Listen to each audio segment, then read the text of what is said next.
તો શાકભાજી વિશે સમજ આપવાના છીએ. કેમ છો બાળકો? મજામાં?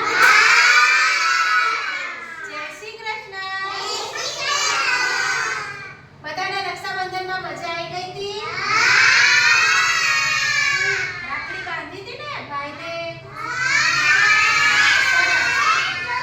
હા બેટા, ચલો હવે હું તમને આજે શાકભાજી વિશે સમજાવીશ. તમને શાકભાજી શું એ ખબર છે? શાકભાજી કોને કહેવાય? શાકભાજીની અંદર શું શું આવે? તરબૂચ તો ફળમાં આવે. બટેકા, રીંગણા, ટામેટા, દૂધી, આ બધું છે ને જે ગલકા, એ બધાને શું કહેવાય? સ્ટ્રોબેરી તો ફળ કહેવાય. એ બધી શાકભાજી એટલે કે તમારા મમ્મી જેનું શાક બનાવે ને, જે તમે રોટલી સાથે ખાઓ, એ બધી શાકભાજી કહેવાય. ચલો હું તમને બતાવીશ, તમે મને એનું નામ કહેજો. આ શું છે? આ એક શાકભાજી છે, પણ કઈ શાકભાજી છે ખબર છે? કોબીજ છે. શું છે? જો આની પર અડો તો આમ અડો તો કેવું લાગે છે?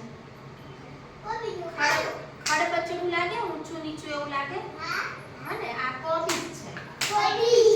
પછી આ શું છે? દૂધી તો લીલા કલરની હોય. આ મૂળો છે. શું છે? આટલું સફેદ હોય, આ નીચેના પાંદડા લીલા કલરના હોય. પછી આ શું છે? રીંગણ.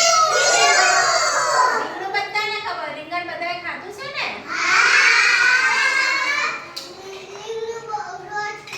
પછી આ શું છે? ટામેટું. બધાએ ખાધું છે? ટામેટું કોને કોને ભાવે? પછી હવે આ શું છે? ગાજર ભાવે બધાને? ચલો આ ખબર છે બધાને?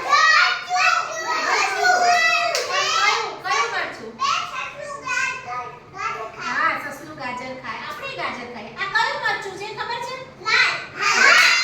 લાલ મરચું છે, પણ આને શિમલા મરચું કહેવાય. શિમલા. આ એને ઇંગ્લિશમાં કેપ્સિકમ પણ કહેવાય. શું કહેવાય? કેપ્સિકમ. બોલો તો. બસ હજુ એક પહેલી વસ્તુ તમને ખબર પડે છે કે નહીં? આ શું છે? એલા શું છે આ? જો તો બધા. આ છે તુરિયા કહેવાય. આને શું કહેવાય? આ વેલા ઉપર ઉગે અને આની જે ઉપરની પરત હોય ને, એમ ધાર જેવી, છરી જેવી તમને લાગે, વાગે. બરાબર? ખબર પડી ને બધી શાકભાજી